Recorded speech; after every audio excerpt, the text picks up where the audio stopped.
Kat Palestin lembu mahal sebab dia nak ngelak peluru. Kena yang rejim Zionis tu kan menembak kan, lembu tu ngelak-ngelak kan, kau tak sampai kan. 13,000 seekor lembu. Seekor lembu 13,000. Tak, maksud saya tadi, dia masuk. Kalau perasan, yang masuk yang 15 ekor dekat masjid ni, ada senarai nama berulang setiap tahun. Kan, ada orang baru masuk. Ada orang masuk, aku masuk satu bahagian jadilah. Tak apa, satu bahagian cukup. Kau banyak buat apa, setan bisik tu. Wahal kita mampu tu. Kau simpan kan, kau nak shopping lagi. Wahal ada je duit lain sebenarnya, kalau nak ikutkan. Tapi setan tu bisik. Lagi satu lagi apa? Kau alang-alang kau dah masuk ni, kau bagi tahu imam suruh dia umum nama kau tu sebelum sembahyang raya tu. Nampak? Dia akan tarik kita supaya hilang pahala kita tu. Nampak tak? Ikhlas habis, redha tak ada. Itu yang bila kematian suami tu, macam manalah hidup aku. Lantaklah kau. Setan kata, laki kau dah tak ada. Macam manalah hidup kau. Duit dah lah tak ada. Laki kau satu sen pun tak tinggal untuk kau. Memang setan-setan, ya Allah, tak tahulah apalah nasib badan saya ni. Tapi orang yang datang kuliah duha kat Masjid Ibn Abbas lain. Kan suami ni meninggal. Assalamualaikum warahmatullahi wabarakatuh. Alhamdulillahillazi arsala rasulahu bil huda wa dinil haqqi liyuzhirahu ala dini kullihi walau karihal kafirun walau karihal musyrikun walau karihal muslimun. Subhanaka la ilma lana illa ma 'allamtana innaka antal alimul hakim. Rabbi syrah li sadri wa yassir li amri wa hlul 'uqdatam min lisani yafqahu qawli. Alhamdulillah, syukur kepada Allah Subhanahu Wa Taala, segala puji bagi Allah Tuhan sekalian alam. Salat dan salam ke atas junjungan besar Nabi Muhammad sallallahu alaihi wasallam. Masih banyak diucapkan pada puan pengurusi acara. Alhamdulillah, syukur sangat-sangat dengan limpah dan izinnya dapat kita bersama-sama berada di dalam majlis ilmu pada pagi ini dalam bab yang ke-16 bertajuk memusuhi syaitan. Yang mana kepala kaptennya adalah iblis kan. Jadi dia punya ejen-ejen itu syaitan lah namanya kan. Nama-nama lain pada iblis itulah ada syaitan. Iblis ni ada pernah menjawat jawatan malaikat yang paling tinggi sekali pangkat dia, iaitu malaikat Azazil. Jadi kenapa dia dilaknat oleh Allah SWT kerana kesombongan. Kerana kesombongannya, apabila semua malaikat diperintahkan oleh Allah untuk sujud kepada Nabi Adam, dia enggan dan engkar. Kerana pada dia, kenapa pula aku nak sujud pada dia? Dia baru aja diciptakan, dah lah dicipta daripada tanah, aku ni daripada api kan? Dia degil. Jadi nak bagi tahu kat kita, degil, sombong itu antara sifat-sifat syaitan. Malahan ketika zaman Nabi Musa, syaitan ni mengadu kan, iblis mengadu pada Nabi Musa, kau cubalah bisik-bisik, cubalah minta-minta dengan Allah, minta ampun untuk aku. Kalau aku ni nak jadi baik balik, tak boleh ke? Jadi Nabi Musa kata, nantilah aku sampaikan. Bila sampai pada Allah Ta'ala, akhirnya dia kata pada iblis, baiklah, kalau betul kau nak, ikut aku. Ke mana? Ikut aja. Ikut sampailah ke pusara Nabi Adam. Sekarang kau sujud kat kubur ni, tak nak dia. Tu kan. Nanti kita akan sampai jugalah nanti tajuk tu kan. Jadi tuan-tuan dan perempuan, rahmati Allah sekalian, tak ada tuan-tuan, tak ada puannya kan. Kan. Muslimat semua kan. Alhamdulillah. Seronok saya kan, saya tengok muslimat ni punya antara yang aktif sini. Yang saya pergi tengok ada lagi satu lagi Masjid Puan Besar Hatijah kat Batu Gajah Perak. Satu lagi di Pondok Mualim Slim River. Pondok Mualim Slim River sebulan sekali daripada Selangor, KL semua turun sana. Dan dia punya pondok Ustaz Tamizi ni, dia siap meja semua, penuh. Kalau kuliah duha tu 500 ke 700 orang tak lagi. Tapi saya paling respect satu dekat mana? Dekat Masjid Bandaraya Likas. Dekat Sabah tu. Dia ada 13 akaun. 13 akaun bank. Maksudnya untuk muslimat satu akaun, untuk ni satu akaun, duit banyak betul. Dan setiap tu ada pengarah, ada pengarah pendidikan, pengarah bahagian ni, dia ada sekolah agama, bahagian mu'alaf, bahagian apa, semua dia ada. Saja lah beritahu kan. Kadang kesian bila tengok ada kuliah duha, kena bayar pula kat masjid. Kesian betul tim muslimat ni kadang. Ha? Ini contoh. Ha? Jadi itu sebab dia buat akaun banyak. Saya tengok dia banyak tempat yang aktif. Jadi teruskanlah. Bukan hari ni patutnya pakai, oh belum lagi, hujung bulan yang pakai tudung gambar bendera tu. Oh, belum lagi ya. Merdeka kan. Aduh, hari ni saya rasa lain macam, tak tahu kenapa. Nak ceramah pun rasa lain macam, tak tahu kenapa. Ha? Oh, ha? Tahu? Oh, tahu. Ha, rapat-rapat sikit. Ha. Ada muka-muka baru pun banyak hari ni. Ha, tak pernah tengok Samsul Bat tengok. Berarti. Yalah, dah tua dah. Hari ni genaplah usia saya. Hari ni kan 3 Ogos tarikh lahir saya. Tiba-tiba dah 36 tahun. Dah. Okey, sambung. Wajib orang mukmin menyintai ulama dan orang-orang soleh, mengikuti nasihat mereka, menjauhi amal buruk dan menjadikan syaitan sebagai musuh. Allah SWT berfirman, sesungguhnya syaitan bagimu adalah musuh, maka jadikanlah dia sebagai musuh. Kadang-kadang kita tahu dia musuh, tapi apa yang syaitan suka tu, yang tu juga yang kita buat. Macam tu lah maksud dia. Musuhilah dia dengan taat kepada Allah, jangan mentaatinya dengan berbuat maksiat. Takutlah darinya dalam segala keadaan, perilaku dan akidahmu. Apabila berbuat sesuatu, telitilah barangkali ada sedikit riak. Mohonlah perlindungan darinya kepada Tuhanmu.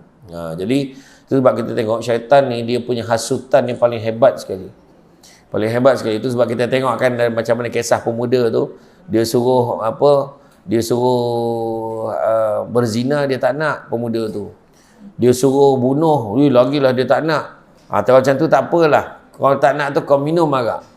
Rupanya dengan minum arak langsung semua tu dia buat. Dan syaitan pada gitu hasut dia. Kau bunuh, dah bunuh, kau tanam dia. Dan bila dah tanam, dia pergi pula mengadu. Syaitan pergi mengadu dekat orang. Ada ni, dia dah bunuh orang ni dekat sini. Sebab syaitan memang kerja dia hasut, lepas tu dia cuci tangan. Itu bukan aku.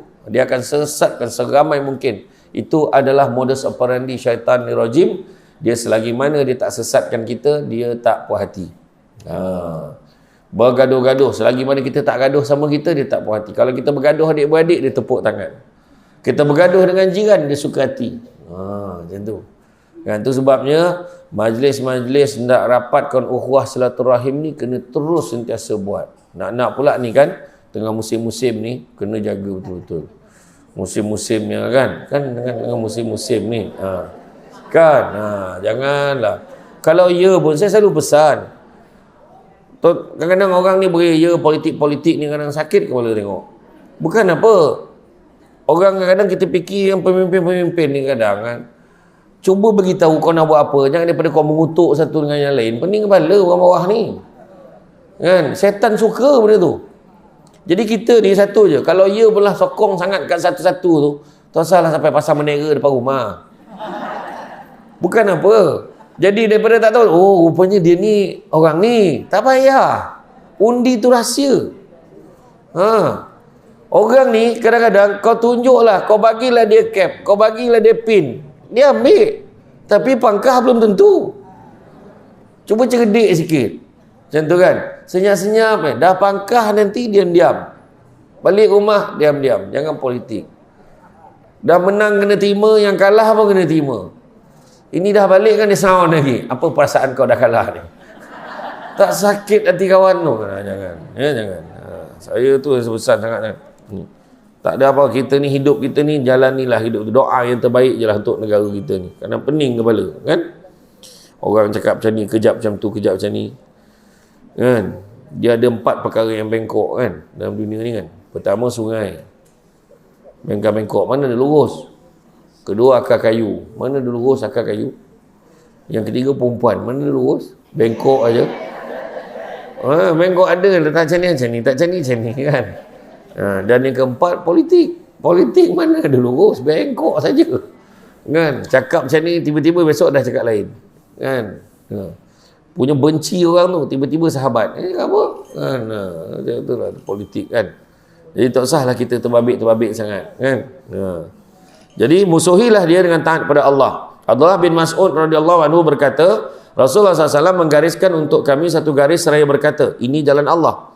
Beliau menggaris ke beberapa garis di kanan dan kirinya lalu bersabda, ini beberapa jalan syaitan di mana syaitan menyeru kepadanya. Dia kata, ni jalan ni boleh bengkok sini, boleh bengkok sini, boleh bengkok sini, boleh masuk sini. Itu jalan syaitan. Bawah sin pula. Kan? Tah daun sapu lah jatuh ni. Kan? Alhamdulillah. Jadi ini beberapa jalan syaitan, syaitan menyeru kepada syaitan akan suruh belok lagi sekejap je. Tengah syok tengok drama. Kan? Tengok drama. Tiba-tiba azan. Allahu akbar, Allahu akbar. Allah azan pula. Kan? Aduh hai. Syaitan bisik lagi ni. Jalan yang bengkok. Kalau lurus, kita terus bangun ambil wuduk solat. Standby, tutup TV. Walhal sekarang teknologi dah ada. Boleh record. Boleh pause dulu, sekarang tengok balik. Boleh sekarang. Ataupun tengok balik. Tak, tunggu. Nak dia lain feel dia. Kalau tengok balik semula tak sama dia kata. Jadi, terdengarlah bisikan syaitan ni. Alah, iklan nanti kan kau semayang lah. Tak iya pula lah, tunggulah. Tunggu, tengok. Menangis, meraung tengok drama perempuan itu. Wah, kan? Contohlah, saya tak tengok orang share dalam TikTok. Lepas tu, azan. Lepas tu iklan. Berlarilah masuk dalam bilik air, ambil wudu, Allahu Akbar. Cepat semayang, Allahu Akbar, bismillahirrahmanirrahim. Alhamdulillah. Tiba-tiba terdengar satu lagi bisikan. Macam dah habis je iklan. Langsung semayang maghrib, 1 rakaat je. Orang lelaki pun macam tu juga. Dah azan lah. Allah, cepat-cepat kelang kabut nak pergi masjid ni. Kelang kabut. Pakai baju kelang kabut. Relax, setan kata. Apa kau nak cepat sangat? Yang penting kau pergi. Orang lain tu langsung tak pergi. Dia tak iya pula. Dah slow dia balik. Lepas tu dia start motor. Lepas tu dengan Bismillahirrahmanirrahim. Dia dengan masjid damai-damai ada baca ayat dah. Ya, dah rakaat pertama dah. Weh, lambat aku ni. Tak apa. Yang penting kau sampai. Rakaat ketiga kau masuk, kau masbuk pun tak apa. Sebab orang tu langsung tak pergi. Tak iya pula. Sampai dekat parking motor. Assalamualaikum warahmatullahi. Assalamualaikum warahmatullahi. Setan bisik lagi. Tak apa. Kau masuk dalam kan kau salam je. Orang kan tahu pun kau tak semayang. Nampak? Macam itulah kerja setan. Kan? Lagi satu lagi tengok. Cuba tengok kerja setan ni. Dia waktu kita semayang, dia gemar duduk kat pelipat-pelipat, celah-celah telinga, celah-celah hidung, celah-celah punggung, celah-celah ketiak ni. Kita Allahu Akbar. Masa tu lah, tadi tak ada. Celah hidung, dia tiup hidung kita. Dah gatal. Hilang fokus pada ayat imam tu. Nampak tak? Kat ketiak dia gatal. Lepas bagi salam tak ada gatal tu. Kita lupa dah pun gatal tadi tu. Nampak tak? Ya. Itu Nabi kata pendudukan syaitan tu. Syaitan. Rasa macam ada angin. Kentut ke tidak? Syaitan ngacau tu. Peduli kan? Melainkan ada syarat yang jelas. Pertama bau, kedua bunyi. Kalau jelas antara dua tu, maka jatuhlah syarat kentut tu. Jangan ada melotot bunyinya. Bok. Tak ada ni, bukan. Tak ada mana, bukan macam tu. Kan? Dia macam tu ya kan. Kawan tu boleh lepas makan jogging pula. Ya Allah, dia punya bau. Makan kat selera mak dan kan. Tak tahu lah. Meninggah bau. Kan, setan ni dia kata kan. Orang belakang kau lah setan, dia kata bau la ilaha illallah kan. Jadi kemudian Rasulullah SAW membaca ayat, sesungguhnya ini jalanku yang lurus, ikutilah ia dan jangan ikuti jalan-jalan syaitan, nanti bercerai-berai kamu dari jalannya. Surah Al-An'am ayat 153. Ikutlah. Ya. Kita buat benda baik, dia kacau juga. Macam hari tu korban. Baik benda tu. Cuba tengok, yang masuk ibadah korban ni kadang-kadang, yang best ni, macam masjid ni berapa ekor itu? 15. Saya pergi dekat mana? Kat Sungai Pencala tu. Masjid kat Sungai Pencala tu 35 ekor. Saya kata tu berapa hari tu? Sehari Ustaz.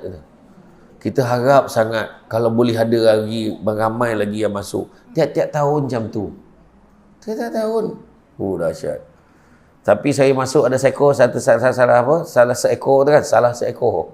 Saya masuk dekat mana? Dekat Limbang. Dekat Sarawak. Kau bau yang murah. Kau bau 5,500. Saya kata, ambillah seekor. Saya katakan. Rupanya lembu lagi mahal pada kebau dekat sana. Sebab susah. Macam tu juga kat Palestin. Kat Palestin lembu mahal. Sebab dia nak ngelak peluru. Kena yang rejim Zionis tu kan menembak kan. Lembu tu ngelak-ngelak kan. Kau tak sampai kan. 13,000 seekor. Lembu. Seekor lembu 13,000. Tak, maksud saya tadi, dia masuk. Kalau perasan, yang masuk yang 15 ekor dekat masjid ni, ada senarai nama berulang setiap tahun. Kan? Ada orang baru masuk. Ada orang masuk, aku baru masuk satu bahagian jadilah. Tak apa, satu bahagian cukup. Kau banyak buat apa? Setan bisik tu.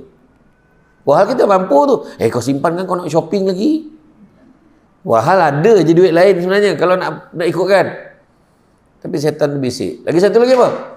Kau alang-alang kau dah masuk ni. Kau bagi tahu imam, suruh dia umum nama kau tu sebelum sembahyang raya tu. Nampak?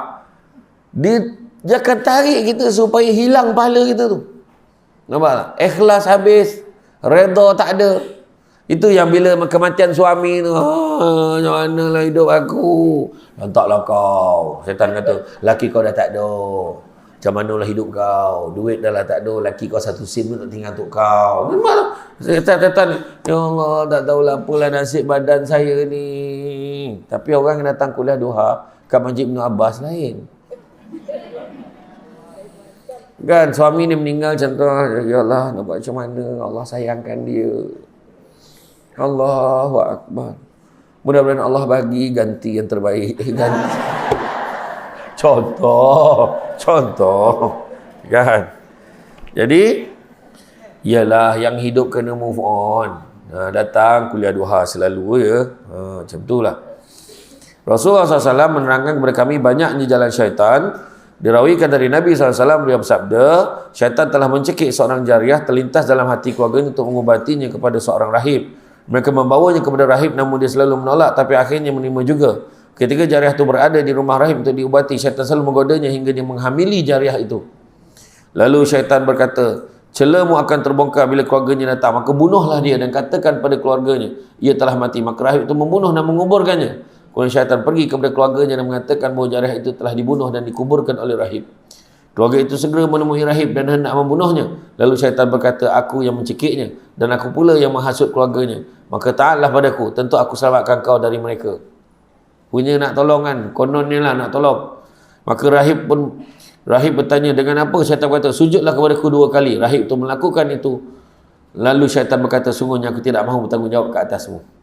Dah sujud, habislah akidah dia. Terpesonglah dia. Maka matilah dia dalam kesesatan. Bayangkan. Tu yang kita tak nak tu. Kan? Tu banyak berlaku. Macam kes-kes bunuh. Sebenarnya kan, kes-kes bunuh. Ingat tak saya pernah cerita, saya pernah share sebelum ni, ketika Saidina Abu Bakar kan didatangi, diziarahi oleh Nabi datang berbual dengan Saidina Abu Bakar, tiba-tiba datang seorang Arab Badui, dia memaki hamun Saidina Abu Bakar. Dia memaki hamun Saidina Abu Bakar. Saidina Abu Bakar bangun, dia pandang, senyap Arab Badui tu. Dia sambung berbual dengan Nabi senyum. Kemudian Arab Badui tu masuk second round, dia kutuk lagi Saidina Abu Bakar. Dia kutuk. Saidina Abu Bakar bangun sekali lagi, pandang dia. Senyap dia. Kemudian dia duduk, dia sambung balik berbual dengan Nabi senyum lagi. Kali ketiga, Arab Badui itu kutuk lagi Saidina Abu Bakar. Kali ni Saidina Abu Bakar tak tahan, dia bangun, dia balas balik cacian dan makian itu. Segala binatang yang ada kat kebun tu, daripada unta sampai kambing, semua dia sebut dah. Unta kau, kambing kau, semua dia buat. Dia sebut lah. Bila dia sebut, pada ketika itu Nabi bangun, Nabi tinggalkan Saidina Abu Bakar tanpa memberi salam. Untuk maklumat semua, Bila Nabi bangun tanpa memberi salam, itu kira habis marah lah Nabi tu. Nabi habis marah dah tu. Ui, marah betul Nabi ni. Kita kalau setakat orang ni bangun, keluar, kita tak cakap dia marah ke tu? Tak. Mungkin sakit perut, jawab call. Kan? Tapi picit makanan, lapar pula. Contoh kan. Kita tak ada syak dah. Tapi Nabi itulah akhlak Nabi. Nabi marah, tak nampak muka Nabi marah. Tapi kalau Nabi bangun, tak bagi salam tu, marah dah tu. Jadi, Sayyidina Abu Bakar tahu yang Nabi marah. Dia kejar Nabi. Ya Rasulullah, tolonglah beritahu aku apa kesalahan aku. Janganlah kau biarkan aku terkeliru. Maka Nabi pun beritahu.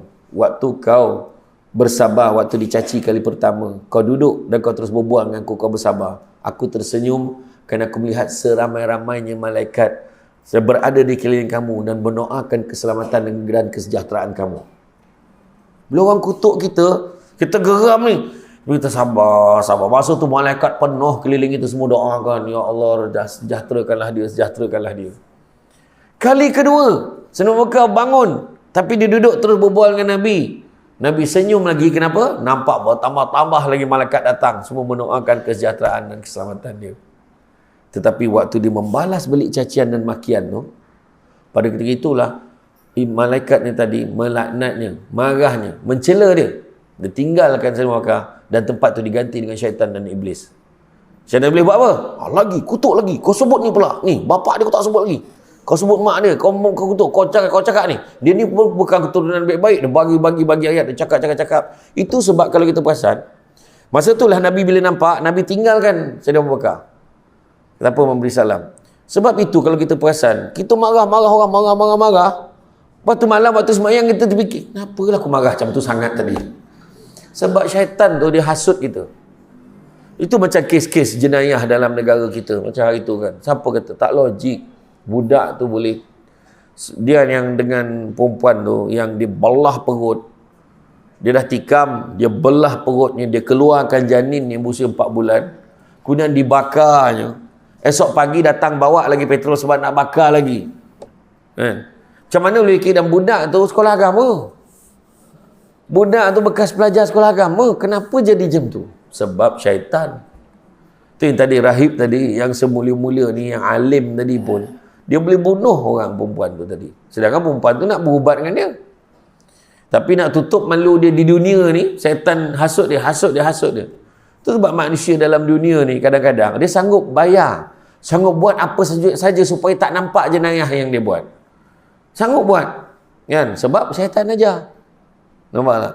Itu yang cerita tu tadi. Dah pukul, dah bunuh. Sebab ada sahabat saya dapat maklumat, yang budak yang membunuh tadi, bila dia tanya, Dik, macam mana kau buat? Tak tahulah, saya nekat masa tu. Jadi masa tu dia tak terfikir pun. Macam mana dia boleh fikir nak belah perut, keluarkan janin? Dia bukannya pelajar jurusan perubatan. Nampak tak? Tak terfikir tu. Macam mana dia boleh terfikir tu? Nampak tak? Yang macam kita tengok kan, boleh mendera kanak-kanak yang istimewa, kisah Bella tu lah kan. Kadang aku buat kira apa, budak tu memang tak cukup, akal dia tu tak cukup macam kita, kau boleh buat macam tu. Tu yang kadang kita jangan bergaduh dengan orang gila. Kan bergaduh dengan orang gila, kita pun gila sama. Orang tu pening kan, orang tu 9, tahu 9 tak cukup 1 nak 10. Kau marah dia, kau bergaduh dengan dia buat apa? Macam cerita, ingat saya pernah bawa cerita dulu yang Kaldai bergaduh dengan harimau tu. Pernah dengar tak cerita tu? Kaldai bergaduh dengan harimau. Kaldai kata, harimau, kau nampak tak rumput ni? Kenapa? Rumput ni warna biru. Harimau marahlah, hijau lah warna rumput ni, kau buta ke? Biru, hijau. Ni bukan cerita politik tau. Tapi macam tu lah dia menyatakan. Kaldai tu mati-mati cakap rumput tu warna biru. Yang harimau tu kata warna hijau. Sudahnya bergaduh, Kaldai kata tak puas hati. Mari kita jumpa dengan Raja Derima, jumpa dengan singa. Jumpa dengan singa nak mengadu, jumpa dengan raja. Dia sebagai hakim tentukan siapa yang bersalah. Jumpalah singa. Apa hal ni Kaldai? Pagi-pagi dah bising kacau aku ni. Ni sekarang aku nak beritahu kau, aku bergaduh dengan harimau ni. Kenapa? Apa pasal harimau? Macam ni lah Kaldai kata. Betul tak rumput ni color biru? Maka singa kata, betul lah tu. Singa kata macam tu. Singa kata, betul lah tu. Kan aku dah kata, jadi sekarang aku cadang. Harimau tu peranjat, tak cakap apa dah. Jadi kalau dia kata, aku cadangan jatuhkan hukuman kepada harimau ni. Jadi singa kata, harimau, mulai hari ni aku jatuhkan hukuman, kau jangan bercakap dengan mana boleh binatang 3 hari berturut-turut. Jangan bercakap mana binatang, kau senyap. Lepas tu, Kaldai pun pergilah, enjoy lah dia. Sebab dia dah menang kes tu, dia ajak kawan-kawan Kaldai dia semua enjoy. Minum dekat Starbucks. Tu cerita je lah, cerita je. Lepas tu, yang harimau ni pula, harimau ni mengadulah singa. Macam mana kau boleh cakap rumput tu kalau biru bukan hijau ke? Aku tahu rumput tu hijau. Habis tu, yang kau pun satu harimau, badan kau tegap, sasa, otak kau cerdik, kau pergi layan bangang Kaldai tu bersuruh. Kau tahu kau lawan Kaldai tu kau takkan menang. Sampai besok pun dia akan cakap rumput tu biru. Kau pergi layan, dia buat apa? Jadi, maknanya itulah pengajaran dia. Kadang-kadang ada orang, dia tak nak tahu kebenaran pun. Dia akan kekal dengan ketaksuban dan kebodohan dia. Tak usahlah kita cerita apa-apa dengan dia. Dengarnya, yelah, yelah, sudah. Kita pun tak sakit hati. Kau berlawan dengan dia lagi kau sakit hati. Buat apa? Macam itulah pengajaran. Ya? Tak ada kena-mengena dengan politik tau. Tak ada kena-mengena. Macam itulah. Dia memang. Tu sebab kalau kita tengok orang yang bunuh memang luar jangka. Kanak-kanak boleh kena hentak kat tadika tu sampai mati. Macam mana? Wahal dia tu ada sijil profesional tau. Menjaga kanak-kanak prasekolah ni. Kalau kita ni patutlah mati budak tu, kita tak ada sijil tu. Kan bukan semua orang boleh sabar. Seorang ibu ni kadang dia boleh hentak baby tu sebab marah, kan? Kenapa? Sebab emosi dia tu. Tu nanti tajuk lain lah, pengurusan emosi. Kan? Jadi macam itulah. Jadi syaitan ni bila dia suruh, contohnya macam kes bunuh ni, kau bunuh ni. Dah bunuh je, syaitan pun lari lah. Aku tak tahu, dia kata. Syaitan akan lari. Masa itulah dia, kenapa lah aku sampai bunuh dia? Nampak tak? Tu macam itulah keadaannya. Jadi demikianlah yang disebut oleh Allah SWT seperti syaitan ketika berkata pada manusia, kafirlah. Setelah dia kafir, syaitan berkata, sesungguhnya aku bebas dari engkau. Maknanya aku tak tanggungjawab. Apa yang kau buat, kau tanggunglah sendiri. Itulah dia. Dirawikan bahawa iblis bertanya kepada Imam Syafi'i radhiyallahu anhu, bagaimana pendapatmu tentang orang yang menjadikanku sebagai pilihannya dan memperlakukanku pada suatu yang dikehendaki, setelah itu dia mahu memasukkanku ke neraka. Demikian ini adil atau tidak? Imam Syafi'i terdiam sejenak lalu berkata, wahai kamu, jika dijadikan kamu untuk sesuatu yang kau kenaki, maka dia menzalimimu. Tapi jika dia menjadikan kamu untuk sesuatu yang dikenaki, maka jangan tanyakan perbuatannya, dia makin rosak. Lalu iblis berkata, demi Allah wahai Syafi'i, aku telah menjerumuskan dengan pertanyaanku ini 70,000 ambit hingga mereka keluar dari buku ibadah. Tanya, hasut-hasut orang sampai terkeluar daripada jalan yang sebenar. Ketahuilah, hati ibarat gedung pertahanan dan syaitan itu musuh yang nak menyusup ke dalamnya hingga menguasai dan memerintah. Tidak mampu menjaga pertahanan dari musuh kecuali dengan menjaga pintu gedung dan celah-celahnya. Tapi juga tak mampu menjaganya kecuali harus mengetahuinya. Maka menjaga hati dari godaan syaitan adalah wajib fardu ain, dan saranan untuk melakukan wajib adalah wajib pula. Jika tidak mampu menolak syaitan kecuali mengetahui lorong-lorongnya, maka mengetahui lorong-lorong itu menjadi wajib. Sedangkan lorong dan pintu-pintunya sebagai sifat hamba adalah banyak. Antara lain, pintu dia nak masuk ke dalam tubuh badan kita adalah marah dan syahwat. Marah merupakan belenggu akal. Jika akal lemah, pasukan syaitan akan menyerbu. Banyak kemarahan seseorang itu adalah permainan syaitan seperti anak kecil memainkan bola. Tengok, marah. Tu yang ada orang baran. Pukul aja, pukul isteri je. Orang yang ada sifat panas baran, haram hukum dia kahwin. Nah, ingat tu. Kalau ikut, sebab dia tak layak. Sebab kalau dia baran nak memukul, nak bertumbuk je, kenapa dia nak kahwin? Sebab nafsu dia satu lagi tu ada. Betul. Tapi kalau kerja dia mukul ya, nampak tak? Biru-biru kawan tu. Bukan tudung biru, dengan badan-badan biru. Kan, apa halat tu yang seorang tu biru semua? Sebab apa? Kena belasah dengan biru. Masalahnya malam tadi baru saja rakaman tazkirah malam Jumaat dengan Ustazah Dr. Nik Salida dan juga Ustaz Amin Idris malam tadi buat dekat Bandar Permaisuri malam tadi. Maksud bincang pasal tajuk keganasan rumah tangga lah. Ada yang dah kena pukul sampai satu tahap orang perempuan ni Sampai tak perempuan ni dah hari-hari kena pukul, dia sampai salahkan diri dia sendiri. Ni salah aku lah ni, salah aku. Dah bengkak macam mana, gigi dah tak cukup. Pergilah report polis, jangan. Ni salah saya sebenarnya. Tengok, salah dia lagi. Ada macam tu.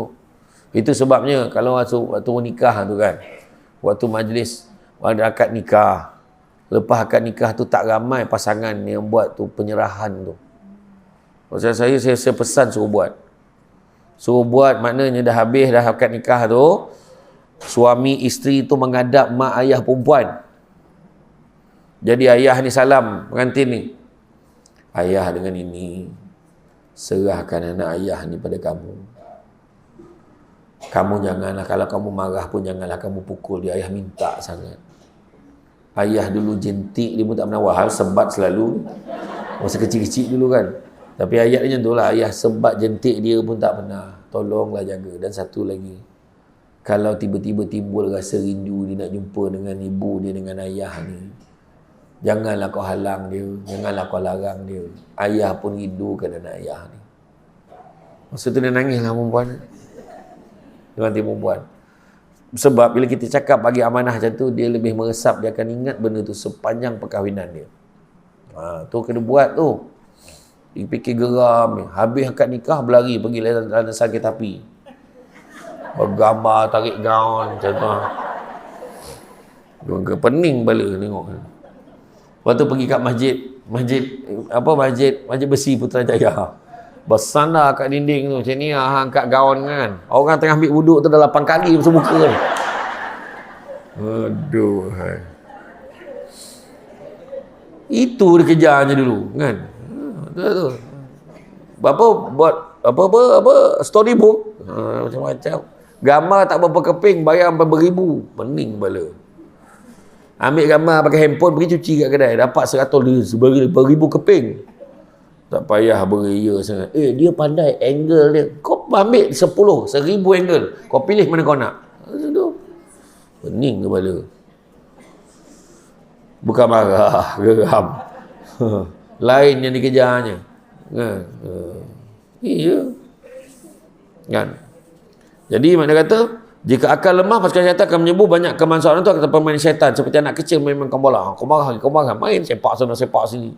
Semua benda nak marah. Dan telah tersebut dalam Ba'dul Awliya berkata pada Iblis, perlihatkan kepadaku bagaimana kau mengalahkan manusia. Iblis berkata, aku mengalahkannya ketika marah dan berkeinginan. Aku nak sangatlah beli bag Coach tu. Nak sangatlah nak beli perfume tu. Nak sangat aku nak beli kasut yang jenama ni kan. Sampai satu tahap, aku duit tak ada. Yang ada duit persatuan kuliah duha tu. Contoh, kita kumpul duit. Contohlah, kita baru kumpul duit. Ada taklah banyak dalam 1,200. Ada lagi yang tak bayar ni. Tarik je dulu. Seorang tu pula, setan ni bisik, tarik je dulu. Nanti kau ada duit, so kau bayarlah balik. Tak iya pula. Banyak berlaku JK masjid. Kadang-kadang macam tu, dia tarik dulu. Tak boleh, walaupun kita pinjam, tak boleh. Tak boleh, walaupun kita boleh bayar balik, tak boleh. Faham tak? Sebab duit tu amanah. Kalau boleh, semua orang boleh buat pinjaman. Semua orang nak tarik juga. Tak boleh, amanahnya duit tu tak boleh usik. Tak boleh usik. Faham tak? Tukar duit lain. Nak tukar dia tak duit kecil lah tukar. Tu lain. Sebab kita bukannya sifat kita ni kita nak meminjam kan. Kita bertukar saja. Tu lain. Kan? Contohlah Samsul Bat nak tukar duit. Dia tak duit kecil. Saya nak bayar duit parking lah. Contoh kan. Tengok ada duit masjid ada. Tu tak apa. Kan? Dia tak apa saya pakai dulu. Tak boleh pakai dulu. Ingat tu. Ya. Dia pun hasut. Hasut dia pun ambil. Lepas tu tak boleh bayar. Tak boleh bayar macam mana? Setan bisik lagi. Kau adjust lah kira tu. Dia bukan perasan pun siapa yang bayar, siapa yang belum bayar. Macam tu pula. Nampak? Tu dia. Berkeinginan. Lorong lain adalah kerakusan. Boleh jadi menawarkan segala cara. Boleh jadi kerakusan membuat seseorang itu buta dan tuli. Ketika syaitan menggoda menawarkan segala cara untuk mencapai keinginannya, meskipun cara itu mungkar dan keji. Macam itulah. Kan? Dia akan menyebabkan orang ni lupa. Itu sebabnya halangan kita dalam beribadah apa dia? 2. Pertama, hawa nafsu. So setan tolong juga tu. Hawa nafsu tu dia push lagi, dia push tu. Hawa nafsu, dan keduanya tak yakin. Keyakinan. Isu orang nak beribadah, pertamanya hawa nafsu, yang keduanya keyakinan. Pakai baju Melayu, dah siap nak pergi sembahyang kat masjid.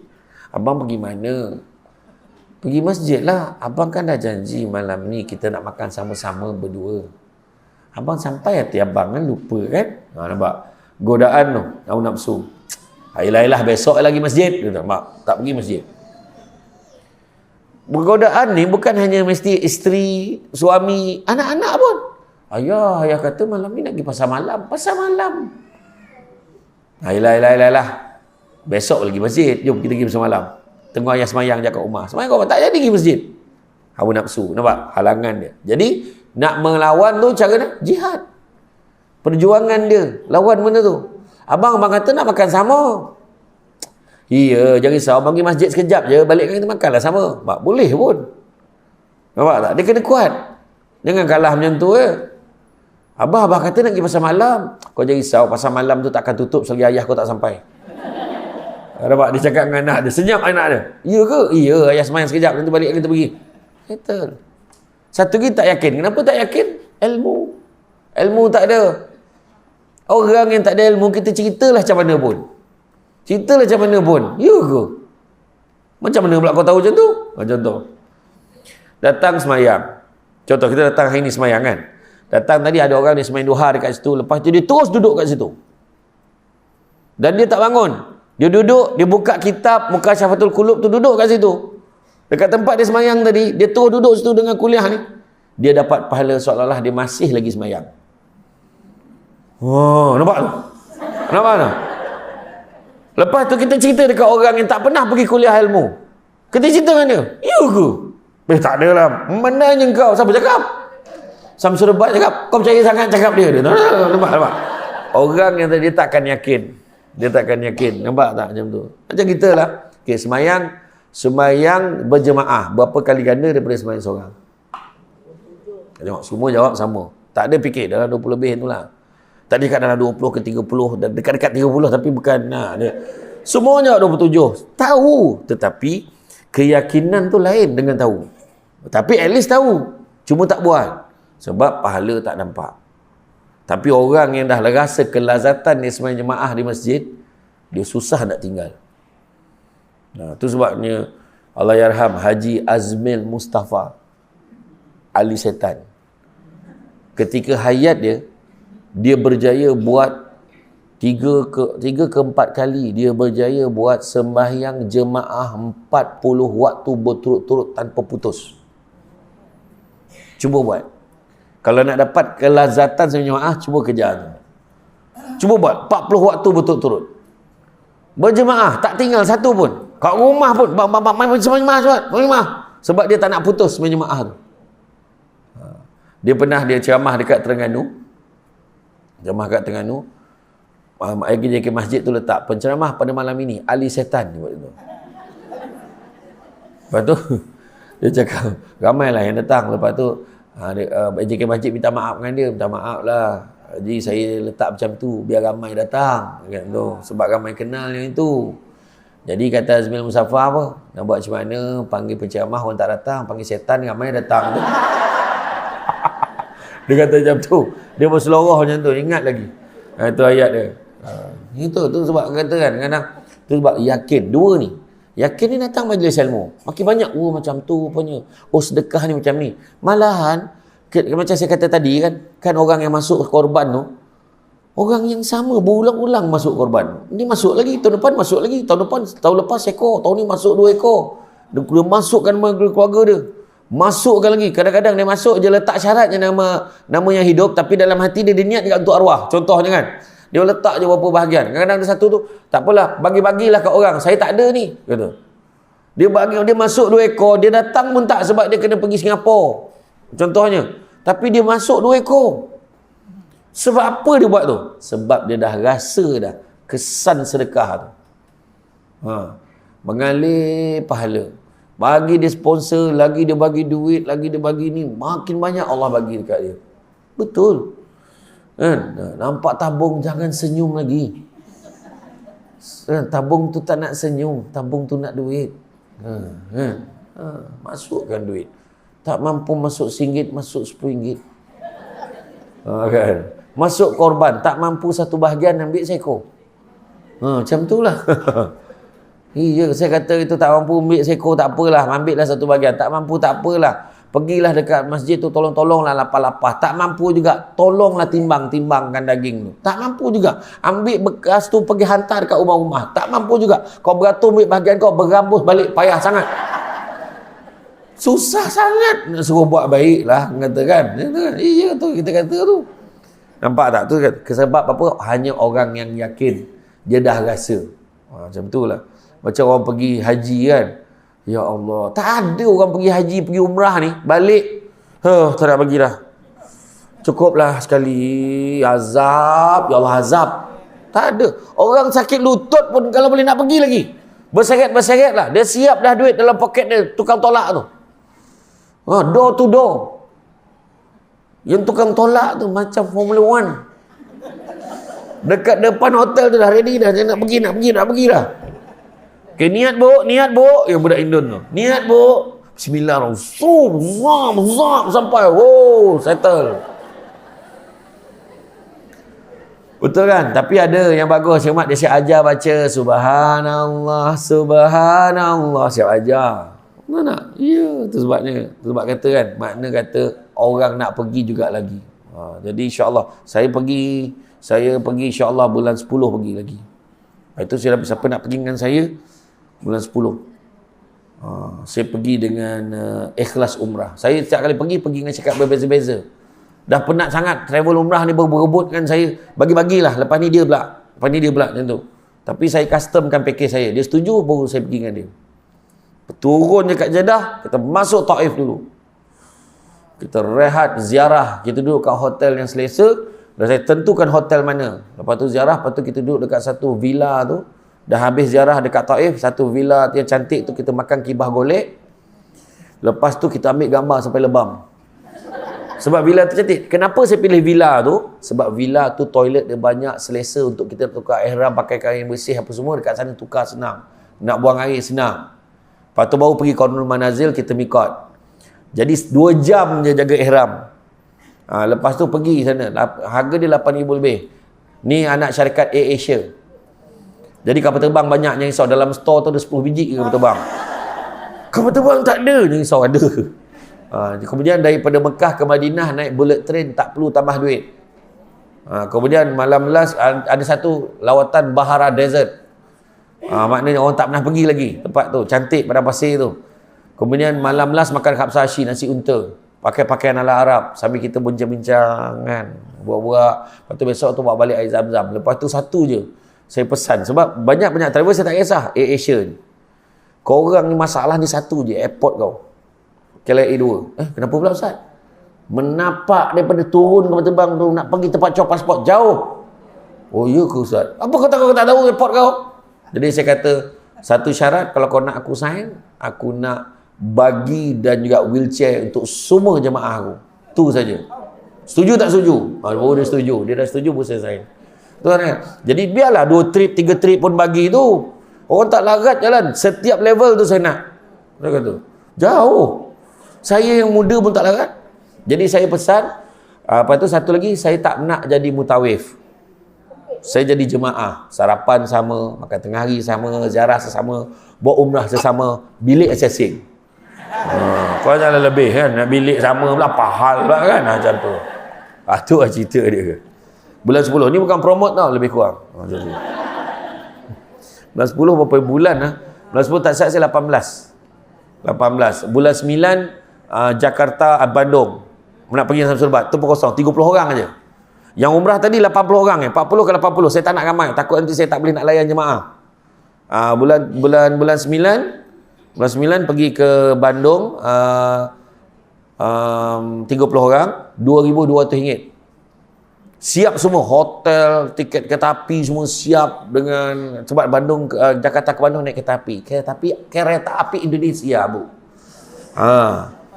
Itu 4 hari 3 malam. Hotel semua siap, makan minum siap. Nanti tanyalah, nanti saya tak ingat tarikh. Satu lagi bulan 12. Siapa nak pergi dengan Samsul Ubat dengan harga 7,999 pergi ke Kapadokia, Turki. Nak pergi Turki. Tu nanti bagi nama cepat. Bagi nama cepat. Itu pun tak tertarget ramai lah. Dia pun bukan promote lebih kurang. Apa hal boleh cerita pasal travel tu tadi? Aduh, macam pergi umrah. Mana ada orang nak pergi, dah pergi tak nak pergi lagi dah. Mesti nak pergi lagi. Kan? Sebab apa? Sebab dah rasa. Tapi orang yang tak pergi, dengar cerita, dia tak boleh bayang. Saya dulu, masa tahun 2006, saya menang pidato Perdana Islam Hadari. Zaman Pak Lah dulu. Tak macam mana saya menang, nombor 3 tu daripada Johor dapat 76 markah, Sabah tu 77 markah, Samsul Debat 95 markah. Maka pidato saya saya bagi, dapat RM5,000 dan juga tiket umrah. Masa dapat tiket umrah tu, mak saya rupanya sebelum tu, lepas arwah abah saya meninggal, mak saya dapat pergi sekali, dia kumpul duit, dia pergi dengan satu travel, dah tutup dah travel tu. Dulu kan pergi sampai 14 hari. Dulu 14-15 hari.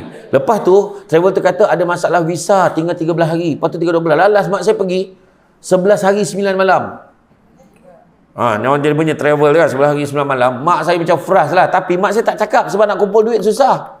Tapi mak saya cakap, ya Allah, kau bagilah rezeki dekat aku, ya Allah, supaya aku dapat pergi lagi. Mak saya cakap, sebab mak saya rasa ralat tak boleh pergi. Masa tu, yang saya menang pidato Selamat Hadari tu kebetulan birthday mak saya. Saya tak tahu ni apa yang mak saya pernah cakap ni. Saya tahu mak saya pergi umrah, dah pergi dah dulu. Aku niat, aku nak hadiahkan ke mak aku. Saya hadiahkan mak saya. Mak saya, maklum saya dengan arwah nenek saya pergi. Pergi bertiga. Masa tu mak saya cakap, mak dulu dah minta dan apa semua. Daripada 2006, saya cakap apa? Tak apa mak pergi. Ni hadiah birthday mak. Saya kata apa? Saya ni, saya ikhtiarlah cari duit sendiri, nak pergi sendiri besok. Daripada 2016, sampai daripada 2016 pun boleh pergi sendiri. 10 tahun. Sepanjang 10 tahun tu saya sebut ke orang, pergilah umrah, pergilah tanah suci, pergi. Tapi hati saya tak faham apa seronok nak pergi tu. Walaupun saya kata seronok tuan-tuan, pergilah saya kata. Tapi saya tak rasa. Cerita suruh orang pergi. Tapi bila saya pergi, baru kita faham. Itu maksud dia tadi. Nampak tak? Jadi orang yang dah buat, dia rasa.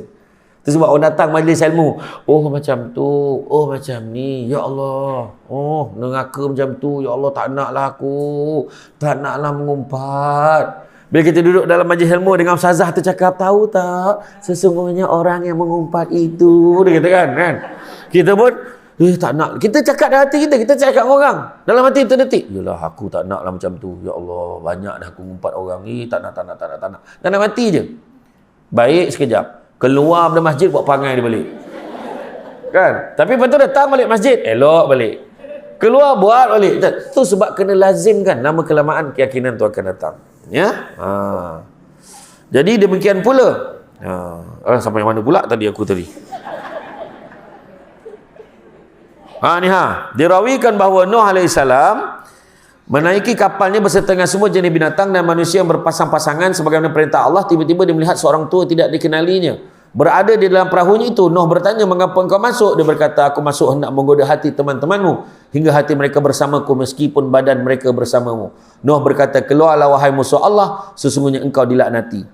Iblis menjawab, dengan 5 cara akan kuhancurkan manusia. Dia kata, 3 di antaranya akan kuceritakan padamu, tapi yang 2 tidak. Kemudian Allah memberi wahyu kepada Nuh bahawa yang tidak itu kau tidak memerlukannya. Mintalah agar dia menceritakan yang 2 saja. Kemudian Nuh berkata, apa yang 2 itu? Iblis menjawab, keduanya itu tidak mendustakan dan tidak mengingkariku. Dengan keduanya ku hancurkan manusia, iaitu rakus dan hasad. Dengan hasad aku dilaknati dan direjam. Adapun rakus telah menyebabkan Adam terkeluar dari syurga, maka aku menggodanya dengan kerakusan. Maknanya tamak, tak cukup. Dia rasa tak cukup, nak juga buah khuldi tu, nak juga, dia kata kan. Macam tu lah.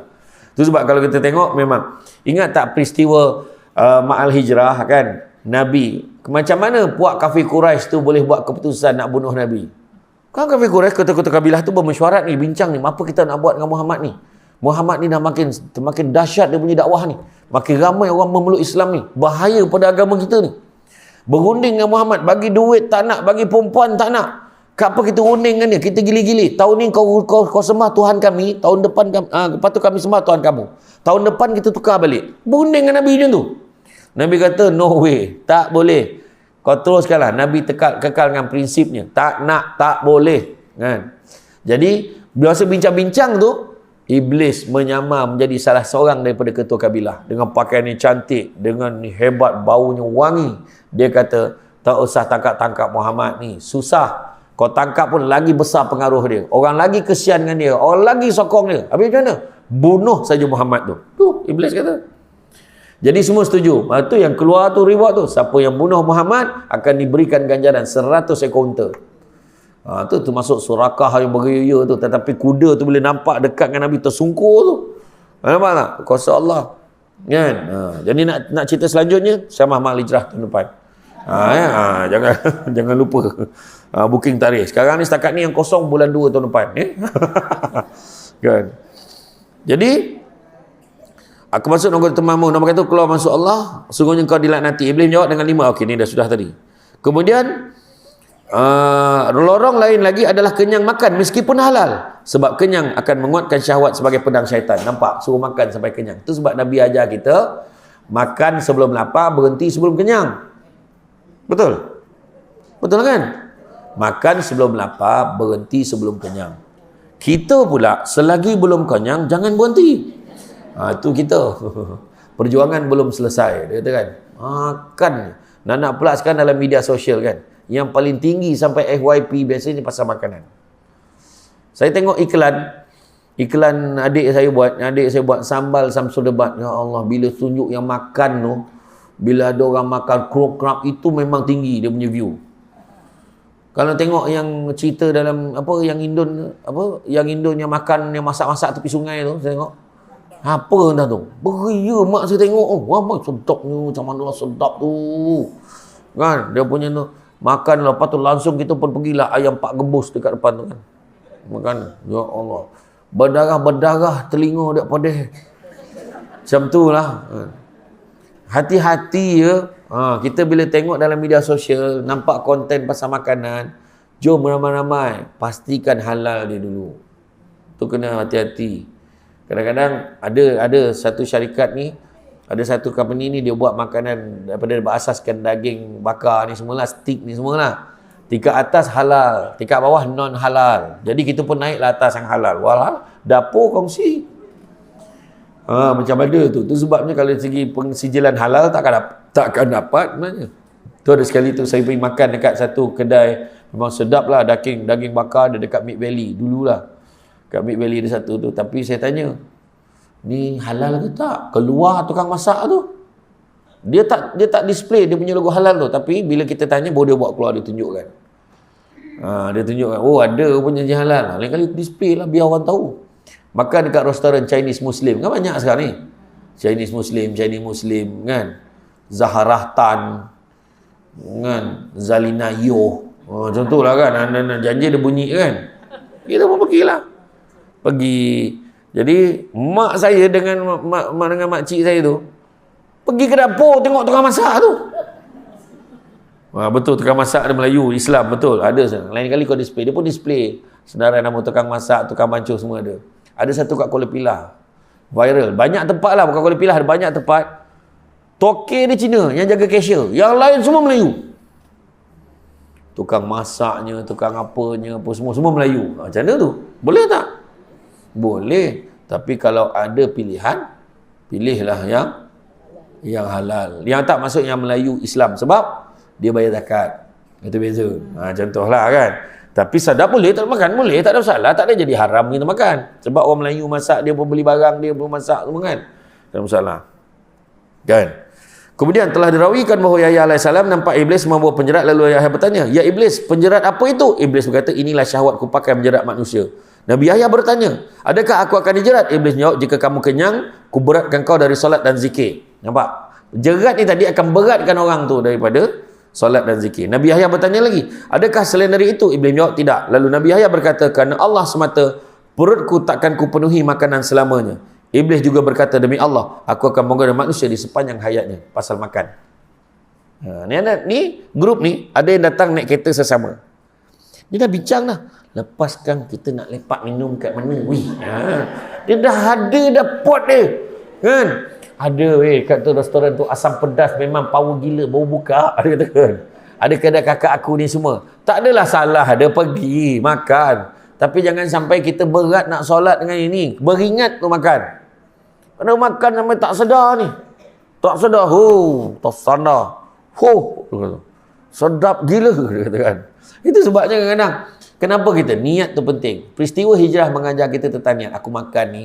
Nak buat rasa-rasa. Kan? Kita nak makan ni nak rasa-rasa.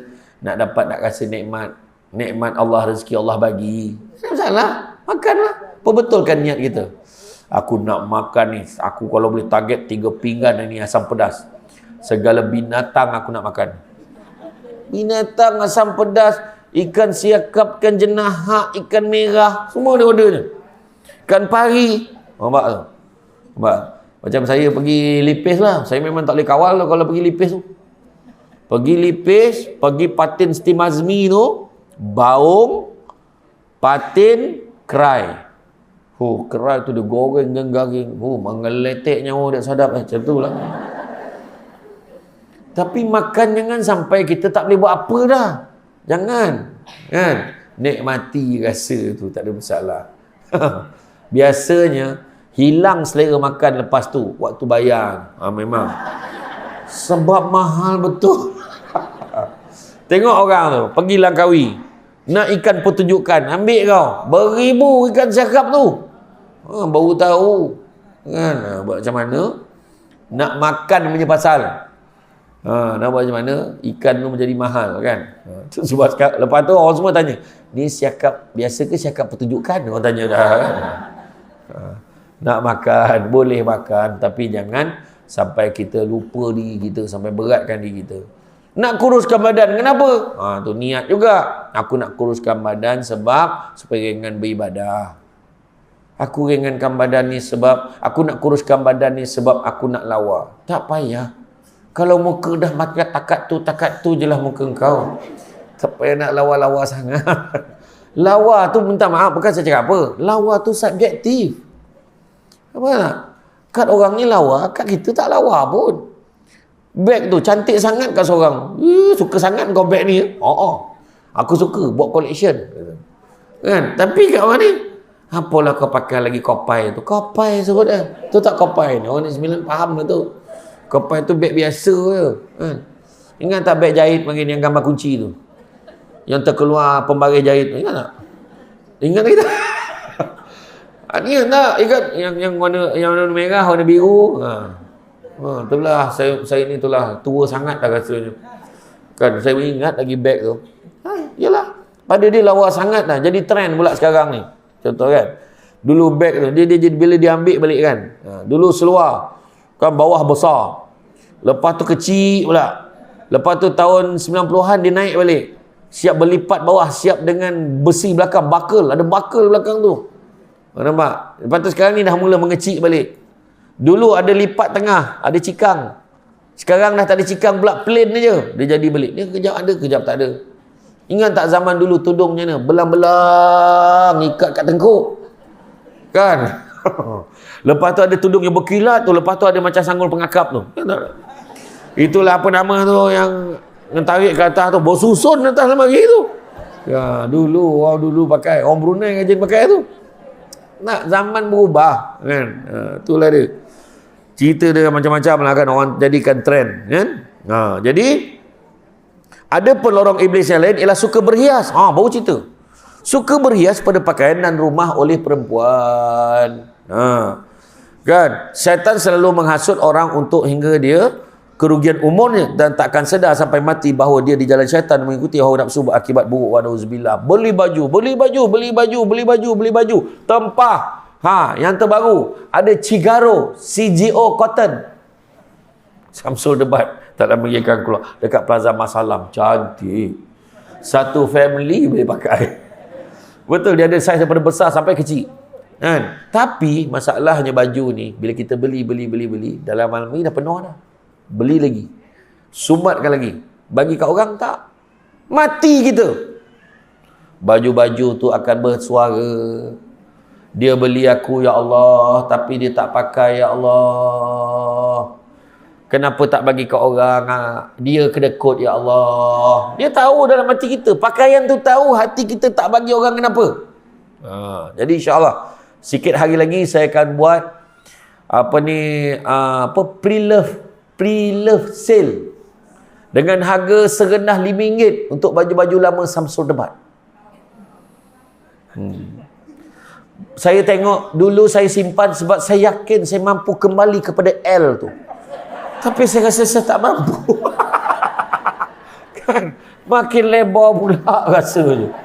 Hari tu triple dah turun double dah, tapi nak turun L tu, ya Allah, susah betul. Aduh, macam mana taknya? Masjid Ibn Abbas kadang-kadang macam-macam makan siapnya. Aduh, hai, makan dululah, minum dulu, kadang katanya. Tapi hari ni saya tak nak, saya ada banyak kerja lain nak buat. Tapi macam itulah. Dengar, berhias, buat rumah macam-macam, tambah, buat dapur, buat ni. Tapi pesan ke anak-anak kita, buat rumah lawa-lawa tapi jangan tak buat tempat solat. Pesan kat dia. Renovate, ubah suai rumah, buat biar ada portion duit tu keluar untuk buat ruang solat. Biar ada saham tu besok kita buat. Ini datang semayang kat rumah, nak tumpang solat boleh? Ada belakang di bilik solat. Masuklah dalam tu. Dalam tu dah siap tempat wuduknya, siap telekongnya dah, siap kitab apa Quran semua dah ada dalam tu. Tasbih, kopiah, kain plekat semua ada dalam tu. Nak semayang tu macam boleh-boleh, sini boleh, tu sejadah ada, ni sini boleh, ngadap kiblat sini. Sini kan? Sini. Dia pun tak tahu kiblat mana. Betul, sebab kita tak tahu tau, kita tak perasan. Macam contoh malam kan, malam kita tidur, ya Allah malam ni aku nak tahajud lah. Kita pun bangun, pergi berjalan, pergi ke bilik solat tu. Setiap langkah tu ada pahala. Ini tak. Kalau kita tengok pattern pemaju sekarang yang kebanyakannya bukan Melayu Islam, bila buat rumah dia dah buat kelok tu dekat dinding tu, boleh lekuk macam ni. Ni kepala katil, dah tahu dah. Kat sini letak wardrobe. Sini dah letak katil, wardrobe sudah ni semayang mana? Depan jamban. Perasan tak? Cuba tengok kadang. Depan toilet semayang. Alah. Kan? Lepas tu kena pula tak flush. Hilang khusyuk semayang. Bau apalah ni kan? Contoh. Jadi maknanya, tu yang kadang orang ambil kan. Duit kau boleh buat posh. Kau boleh buat bilik untuk bilik nak buat kerja. Bilik study boleh buat. Kenapa surau tak boleh buat? Kan, musalla, tempat solat kita tak buat. Tu kadang-kadang kesilapan orang sekarang kan. Nampak tu, dia berhias, nampak tu. Kemudian sampai di kerugian umurnya, takkan sedar sampai mati bahawa dia jalan syaitan, mengikuti hawa nafsu yang berakibat buruk. Buat rumah, buat ini. Sudahnya rumah makin besar, orang makin tak ada, bukan orang makin ramai. Saya tengok ni yang datang kat sini kebanyakan balik rumah dah besar-besar dah. Bilik tak ada orang. Kadang-kadang nak pula suami pun dah tak ada. Dia seorang. Rumah makin besar, orang makin tak ada.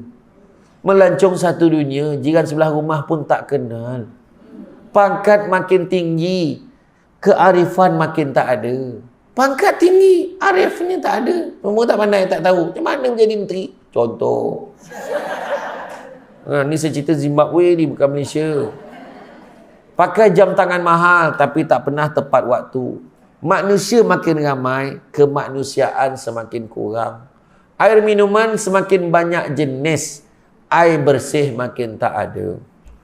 Nampak tak? Teman di media sosial semakin ramai, teman sejati pun dah tak ada. Dulu teman sejati macam mana? Engkau ni sakit, tak pernah kau cakap dengan aku. Kalau kau anggap aku kawan aku, kenapa kau tak cakap kau sakit? Aku ni bukan kawan kau ke? Dulu macam tu kawan. Kau sampai hati kau kan, sakit kau tanggung seseorang. Aku ni bukan kawan kau. Dah lah, kau jangan cakap dengan aku. Gitu. Sambil tu dia picit tangan kawan dia kan. Kau nak pakai duit, kenapa kau tak cakap dengan aku? Susah sangat kau nak cakap. Berapa kau nak pakai? 2,000. 2,000. Nah, ambil 100. 100 dia bagi pun. Bukan banyak pun dia bagi. Kan? Iya, teman di media sosial semakin ramai, teman sejati makin tak ada. Pendapatan semakin tinggi, ketenteraman jiwa semakin rendah. Makin tak tenteram jiwa. Duit banyak, hati tak tenteram. Nampak tak? Ya. Macam itulah keadaan manusia sekarang. Belajar semakin mudah. Tengok YouTube, TikTok, media sosial, belajar semakin mudah, guru semakin tidak dihargai. Ya sekarang. Sian. Sebab saya kata, saya pesan selalu bila saya camahkan, kata, tuan-tuan jangan datang time Samsul Debat aja. Samsul Debat ni ilmu dia tak tinggi mana. Walaupun dia belajar law ke apa semua, tetapi bidang yang kalau ikutkan yang paling tinggi hebat ilmu, setiap hari Senin sampai Jumaat tu tuan-tuan datanglah. Guru-guru takmir tu mendalam ilmu dia. Samsul Debat ni kalau ada peluang, kalau tak ada cuti memang akan pergi. Nak dengar sangat dia mengajar. Iya, pergi. Samsul Debat ni bagi ini tarikan untuk orang nak mula spark, nak bagi sparkle. Boleh orang kata apa? Percikkan itu dapat. Oh, seronok lah majlis ilmu ni, nak datang lagi. Itu je Samsul Debat ni sebenarnya. Iya. Kan? Hari ni ramai, penuh. Saya tengok 15,000 tak kurang ni sekarang. Kalau lepas tu termasuk yang lalu lalang tu masih kira. Macam tu lah tuan-tuan. Sedangkan tamak juga merupakan lorong iblis. Tamak. Safwan bin Salim telah meriwayatkan bahawa iblis menjelma sebagai Abdullah bin Hanzalah. Safwan menegurnya, hai Ibnu Hanzalah, piliharalah apa yang kuajarkan padamu. Ibnu Hanzalah menjawab, aku tidak memerlukannya. Safwan berkata, ya Hanzalah, fikirlah. Jika baik, ambillah. Jika tidak, buang saja. Janganlah kamu meminta kepada selain Allah. Lihatlah bagaimana ketika engkau marah. Sesungguhnya aku memilikimu ketika engkau marah. Nampak? Kan? Demikian pula sifat tergesa-gesa, termasuk orang syaitan. Kelang kabut itu juga. Cepatlah, jomlah. Tak apa ni. Ada je benda. Jom. Cepatlah. Ada benda. Tergesa-gesa. Sabar. 5 perkara kena ada dalam diri kita. Selamat dunia akhirat. Yang pertama. Sebut pertama yang memang salimnya. Saya tahu dah. Yang pertama. Yang pertama adalah saja cerita tu. Yang pertama. Geram. Yang aku nak nyalin ni. Cepatlah. Jangan tergesa-gesa. Ada 5 perkara kalau nak selamat dunia akhirat. Yang pertama. Ada 5 perkara kalau nak selamat dunia akhirat. Dia dah mula tak sabar dah. Oh, memanglah. Yang pertama, sabar. Yang pertama, sabar. InsyaAllah selamat dunia akhirat. Kedua, syukur. Kena ada. Yang ketiga, percaya kepada hikmah. Contohlah, accident kan. Pak, agaknya Tuhan saja suruh aku rehat ni. Kan? Aduh, kenapalah aku naik kereta ni. Kita tumpang kereta dia tadi. Ingat nak tumpang pergi ke KL. Dia memang nak pergi KL. Tapi kau ikut aku singgah tu tempat tu. Boleh. Rupanya singgah kuliah duha.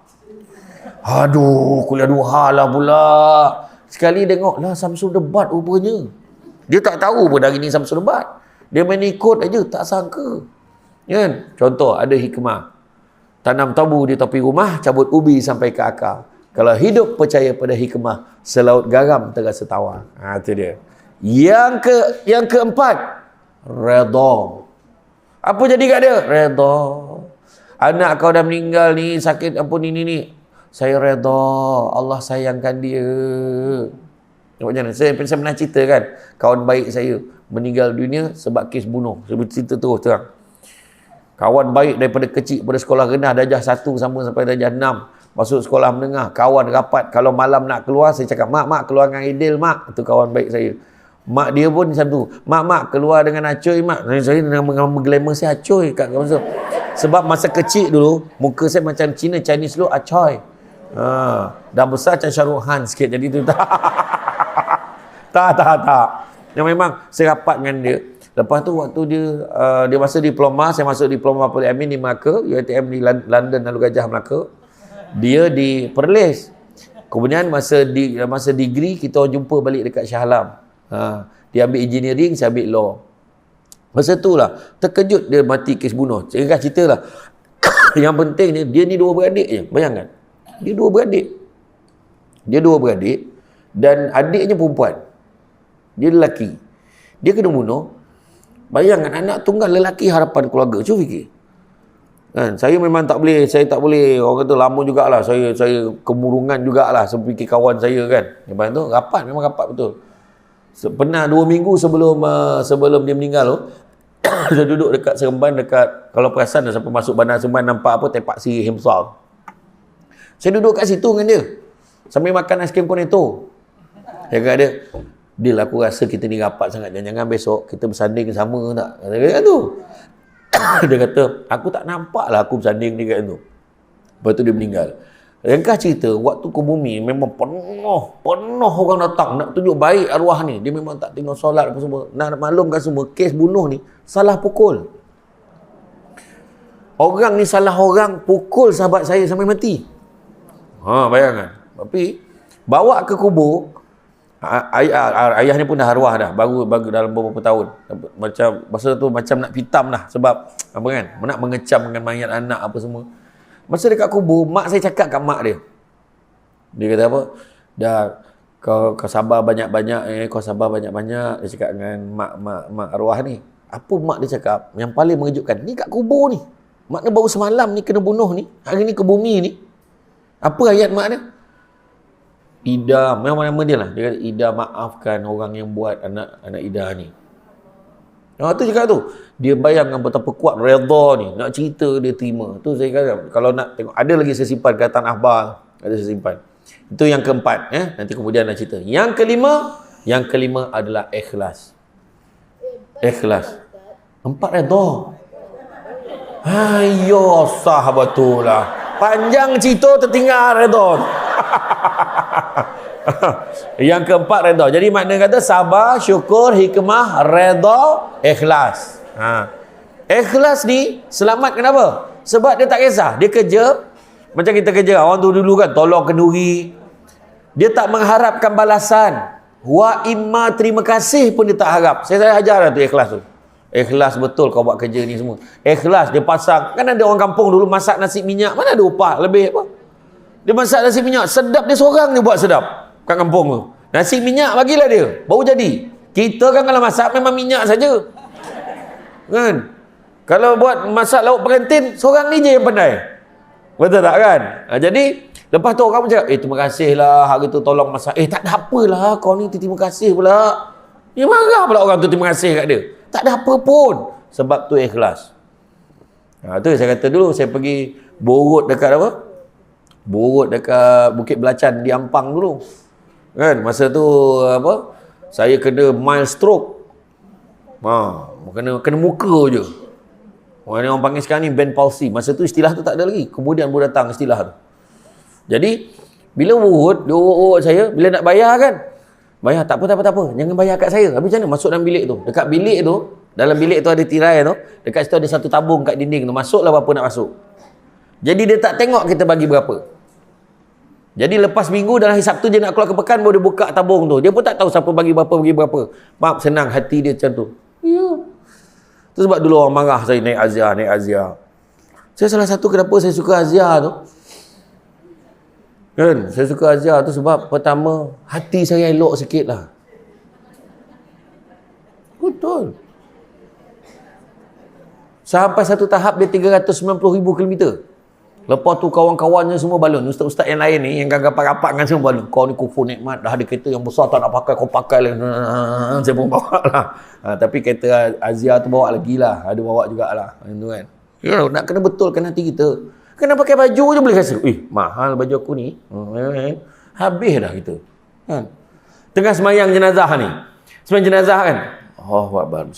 Allahu Akbar. Assalamualaikum warahmatullahi wabarakatuh. Lepas tu kita tengah doa. Kuaris tu lalu pula masuk duit RM5. Kita ni kelas tadi semayang tadi. Tengok. RM5. Nampak. Betul tak? Itu saya kata kenapa? Dalam banyak-banyak masa kenapa time tu kau nak bagi duit kat orang? Bagi 100. 100 lah dia bagi. Habis juga ikhlas tu. Tu bahasa kata. Banyak lagi. Itu sebabnya orang buat apa? Buat majlis keduri tu. Tahlil tu orang bagi makan. Keluarga tu nak bagi makan. Kalau tak mampu, buat kat masjid. Jangan cakap, ni tahlil menyusahkan keluarga arwah. Siapa cakap? Bukan paksa. Kan? Tu sebenarnya. Kan? Kemudian apa lagi?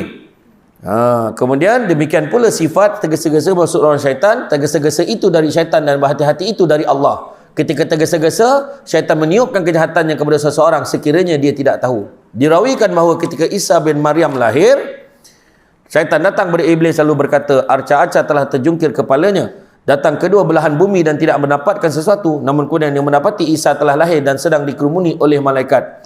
Iblis lalu kembali dan berkata kepada syaitan-syaitan, malam tadi seorang Nabi telah lahir, setiap wanita yang hamil dan melahirkan anak, aku pasti berada di sisinya, tapi kali ini tidak. Hentikan menyembah akan berhala mulai malam ini, dan datangilah Bani Adam bersama-sama dengan tergesa-gesa. Nah, dia suruh, cepat-cepat kita pergi goda ni anak-anak Adam yang lain. Kan?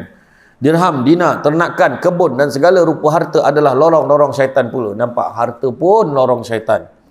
Sabit Al-Banani berkata ketika Rasulullah SAW diutus, Iblis berkata kepada syaitan-syaitan, lihatlah ada kejadian baru. Segera mereka pergi hingga letih lalu datang kepada Iblis lalu berkata, kami tidak tahu. Iblis berkata, aku datang pada kalian dengan baik. Iblis pergi lalu datang lagi seraya berkata, Allah telah mengutus Muhammad SAW. Sabit berkata, Iblis mengutus syaitan-syaitan datang kepada sahabat-sahabat Nabi SAW. Mereka pergi dengan sia-sia sahaja dan berkata, tak sehari pun mereka boleh kugoda.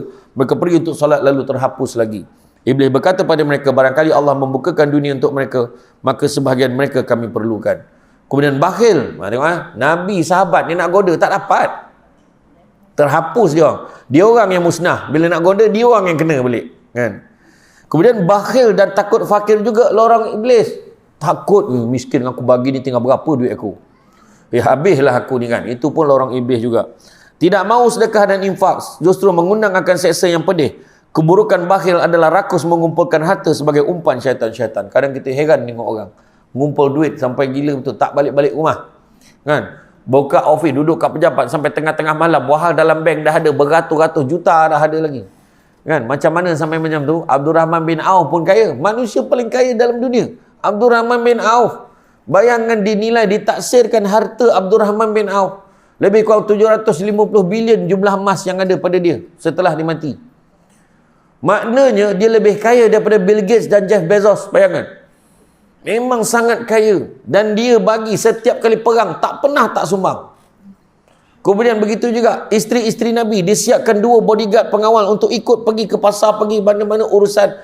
Teman, tolong bawa barang, tolong teman, tolong jaga keselamatan. Yang mana gaji dia Abdul Rahman bin Auf bayar.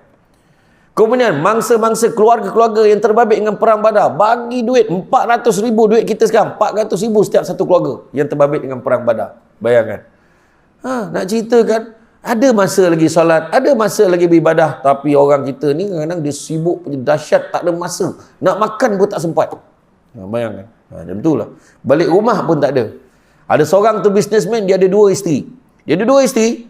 Bayangkan sebulan sekali dia akan balik dekat kawasan tu, balik dekat kawasan kediaman isteri dia, dia buat appointment dating dengan isteri pertama. Isteri pertama datang, borak-borak, makan sejam, borak sejam, pak bagi duit belanja, 10,000. Zap, bagi, dia pun balik.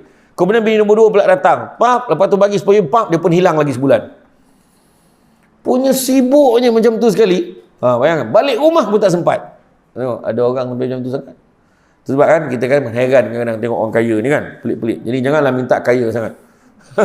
Bukan apa? Abdul Rahman bin Auf tu adalah salah seorang daripada 10 sahabat yang dijamin syurga oleh Allah, tapi yang last sekali masuk. Sebab apa? Banyak soalan kena tanya. Sebab harta dia banyak.